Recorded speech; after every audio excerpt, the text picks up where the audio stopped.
कि कोई दो लोग लड़ रहे हैं और उनके बीच कोई तीसरा आता है और मध्यस्थता करके उनका विवाद, उनका झगड़ा सुलझाता है।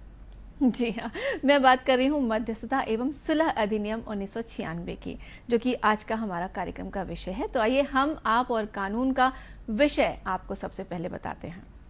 हमारा आज का विषय है मध्यस्थता एवं सुलह अधिनियम 1996 और आज इस विषय पर बातचीत करने के लिए हमारे बीच उपस्थित हैं श्री भरत सोनी जी, अधिवक्ता, रायपुर। भरत सोनी जी, आपका बहुत बहुत स्वागत है हमारे स्टूडियो में। नमस्कार। भरत सोनी जी, जैसे मध्यस्थता की बात हम कर रहे हैं, मध्यस्थता और सुलह, क्योंकि जैसा मैंने शुरू में कहा कि दो लोग होते हैं और लड़ते हैं तो कोई तीसरा फायदा उठा लेता है। किसी तीसरे से बहुत कम उम्मीद की जाती है कि वो झगड़ा सुलझाएगा। लोग वीडियो बनाने लग जाते हैं आजकल। तो सर, मध्यस्थता क्या है? सबसे पहला प्रश्न तो यही होगा आपसे। प्रीति जी नमस्कार। आपने जैसे बताया कि मध्यस्थता में जब दो लोगों का विवाद होता है तो तीसरा उसका फायदा उठाता है जी। मध्यस्थता इसी का समाधान है। मध्यस्थता जो सुलह, मध्यस्थता तथा सुलह अधिनियम 1996 में जो है अधिनियमित किया गया है। मध्यस्थता के तहत जो है जब दो व्यक्तियों के मध्य जो है कोई विवाद होता है जी। विवाद होता है तो उसे तीसरे व्यक्ति के द्वारा जो है सुलझाया जाता है। उनके संबंध में सारी जो विवाद के तथ्य जो हैं उन्हें जो है बहुत ही आसानी से सुलझाया जाता है जी। दूसरी बात यह है, मध्यस्थता क्या है? मध्यस्थता राष्ट्र के लिए है और राष्ट्र जनता के लिए है जी। और जनता के लिए जो है सरल और सस्ता और सुलभ न्याय और शीघ्र न्याय देने की एक जो विधि है वही मध्यस्थता है। क्या बात है, आपने बहुत अच्छी बात बताई कि जनता के लिए है और दूसरा सरल सुलभ और सुविधाजनक। ये बहुत अच्छी बात आपने बताई। सर, आपसे ये जानना चाहूंगी कि जैसे आपने कहा कि दो लोगों के बीच मध्यस्थता करके विवाद को सुलझाया जाता है, उसका निपटारा किया जाता है, तो इसकी प्रक्रिया क्या होती है, ये बताएं आप हमें। मध्यस्थता की प्रक्रिया है मैम, जब दो लोगों के मध्य विवाद होता है तो उनके मध्य एक तीसरे मध्यस्थ व्यक्ति की नियुक्ति की जाती है जी। वह तीसरा व्यक्ति जो होता है उन 3 चरण होते हैं जी। उसके संबंध में वो जो है अलग अलग दोनों पक्षों से बात करता है। पहले जो है उनके बीच में क्या समस्या है उसका जो है उसको जानने की कोशिश करता है, उससे अवगत होता है।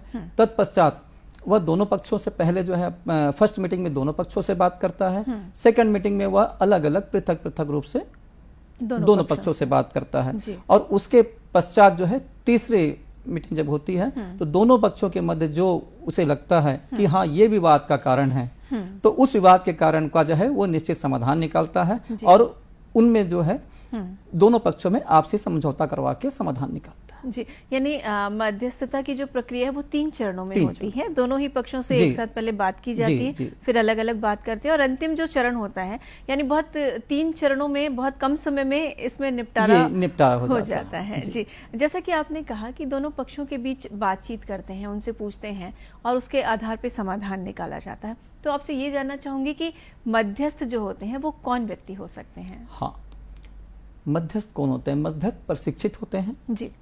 मध्यस्थता तथा सुलह अधिनियम के तहत जो है मध्यस्थता एवं सुलह परियोजना समिति का गठन किया गया है, जिसके आधार पर जो है वे कुशल प्रशिक्षित लोगों को जो है प्रशिक्षण दिया जाता है। 40 घंटों का यह प्रशिक्षण होता है। जो प्रशिक्षण प्राप्त व्यक्ति है वही मध्यस्थ होता है और जो भी जो है मध्यस्थ वही बन सकता है जब दो लोगों के बीच विवाद होता है।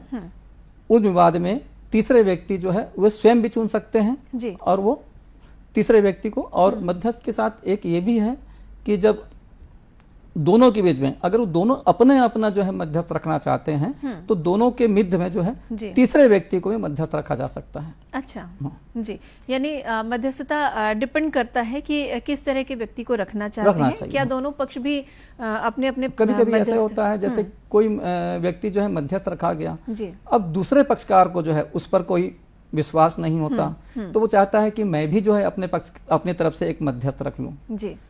तो ऐसी स्थिति में जो है एक मध्यस्थता के पश्चात वो दूसरा पक्षकार भी अपनी ओर से एक मध्यस्थ रखता है। हाँ। साथ ही जब ये दोनों मध्यस्थ होते हैं, क्योंकि जो मध्यस्थता तो तीसरे व्यक्ति की है जी, तो ये 2 मध्यस्थ होकर जो है तीसरे मध्यस्थ की नियुक्ति करते हैं। अच्छा। और वो अधिनिर्णायक कहा जाता है।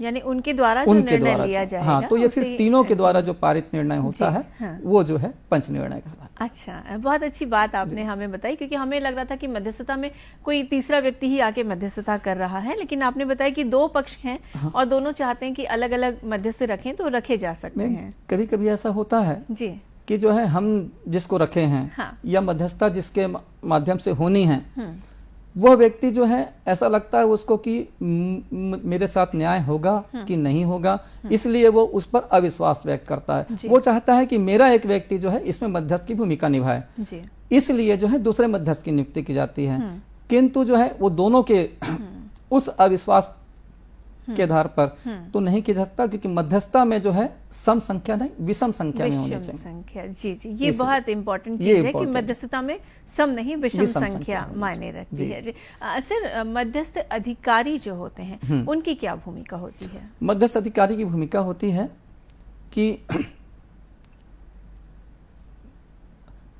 जो हम उनके समक्ष प्रकरण प्रस्तुत हुआ है उसका वो जो है यथोचित निराकरण करें और दोनों पक्षों की सुने, जी। दोनों पक्षों की सुनकर जो है वो अपना एक निश्चित फैसला दें और उन्हें जो है मध्यस्थता के विवाद से संबंधित समस्त तथ्यों को जो है सुनकर जी। और दोनों पक्षों को सुनकर वो अपना एक निश्चित निर्णय देंगे। जी सर, ये मध्यस्थता करार या मध्यस्थता अनुबंध ये क्या होता है? मध्यस्थता अनुबंध ये होता है मैम, क्योंकि मध्यस्थता कई प्रकार की होती हैं। मध्यस्थता में विदेशी मध्यस्थता होती है, घरेलू मध्यस्थता होती है। जैसे जिस प्रकार के विवाद होते हैं उस प्रकार के विवादों का निराकरण करने के लिए अलग अलग प्रक्रिया अपनाई जाती है। अच्छा जी, अलग अलग प्रक्रिया अपनाई जाती है। तो जो प्रक्रियाएं जो हैं उनको जो है अलग अलग स्थिति में अलग अलग जो प्रक्रियाएं हैं मध्यस्थता की, उनके आधार पे निर्णय किया जाता है। जी सर, आपसे ये जानना चाहूंगी कि मध्यस्थता और सुलह अधिनियम जो है इसका उद्देश्य क्या है? मध्यस्थता एवं सुलह अधिनियम का यह है विवादों का शीघ्र निपटारा हो, हाँ। और दोनों पक्षों को शीघ्र न्याय प्राप्त हो और समय और खर्च की किफायत हो। जी। क्योंकि जो है इसका उद्देश्य ये है कि जो है जैसे हमारी न्यायिक प्रक्रिया है उसमें आपने सुना होगा, कभी पक्षकार बोलता है मैं तो कोर्ट के चक्कर काट के जो है परेशान हो गया हूँ, मुझको न्याय प्राप्त नहीं हो रहा है। हाँ। तो ऐसी ही स्थिति में मध्यस्थता तथा सुलह अधिनियम बनाए जाने का प्रावधान यही है कि जो है पक्षकारों को शीघ्र न्याय